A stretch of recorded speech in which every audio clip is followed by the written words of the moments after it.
Hi friends, today we'll show you an easy way to make basic slime which is great for beginners. To get started you'll need clear glue, white glue, mixing bowl,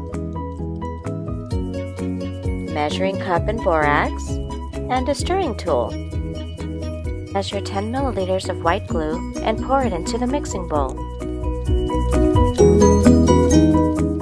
Next, add 10 milliliters of clear glue and 30 milliliters of warm water. Stir really well and add a few drops of the borax solution. Your slime will begin to form.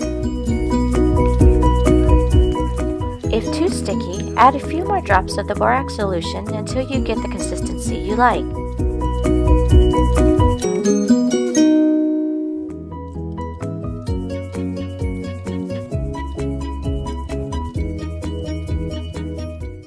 Thanks for watching, and don't forget to subscribe.